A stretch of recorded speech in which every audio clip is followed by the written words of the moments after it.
Hey, it's Arrow with the Daily Mess, a chronological walk through an everyday world. You see, I'm a daily writer. I document life and all that comes after. Although I talk about being mindfully present in what is this place called now, I do step back to the pages stained by the nib of my writing instrument, because I think there's something there. We don't just experience life. We're supposed to be taking notes for a future self that's been hit so hard that many of us are numb. This is the Daily Mess.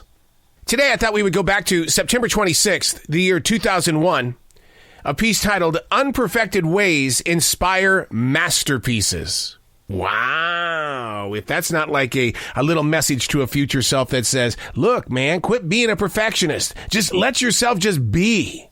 See, a lot of people can't deal with that, and I know we're going to put a lot of focus on the title here. Just let yourself be.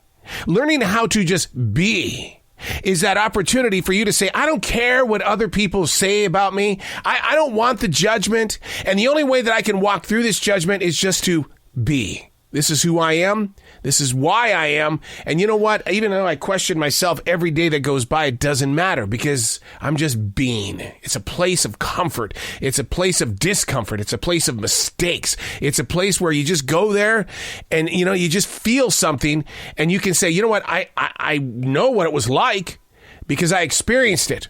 I didn't have to go to a university to learn how to do it, because I screwed up myself, and I learned how to get out of it myself. It was the experience that made me wiser. All right, but here was what was put down on paper that day. As a writer, I can build, then scratch out. As a painter, I'm left with globs of emptiness until the right brushstroke provokes me to be touched by such travel. Pretty short, huh? But it says so much. Because as a writer, I've challenged myself on a daily basis because I go into my journals every day and I just junk this stuff out. The thing is that I don't ever scratch anything out. And the reason why is because back in the early part of the 1990s, my wife, I used to write her poetry all the time before I became a daily writer. And she said, I don't want to see the finished product. I don't want to see that. What I want to see are the words that you scratched out because that was your first initial feeling. Everything else became the poet, the actor, somebody who was trying to find a vibe and a rhythm. I want to see the stuff that you did scratch out because that right there to me is the real picture. So as a writer, I can build, then scratch out. I just don't like doing that though. But man, I'm telling you what, I've got 6 books, published books, and it really killed me bad when I had to go in there and I had to edit. And then I would hire people to edit for me. And I would write letters to them saying, be nice to me, man. God, don't you understand the picture? No, we don't.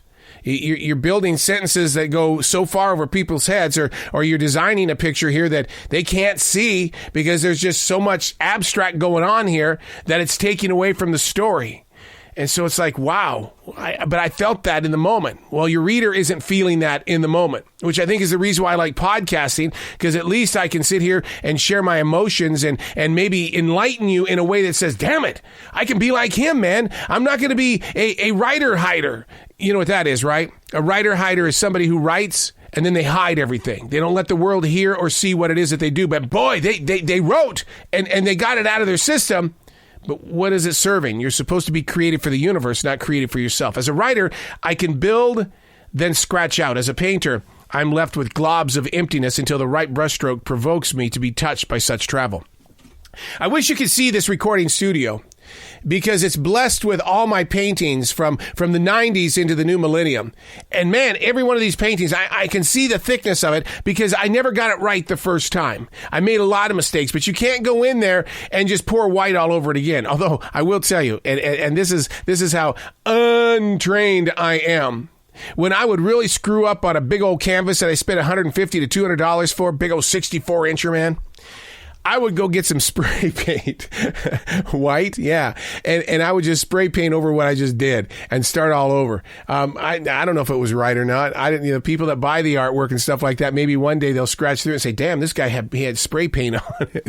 He put his own graffiti on there." But that's the way I am, and that's what I love about being creative is that man, you can start all over anytime you want to. You just got to figure out what the rules are, and if there are any rules, then just friggin' break them. Just do your own thing. Just be. Just be. Like the title says, Unperfected Ways Inspire Masterpieces.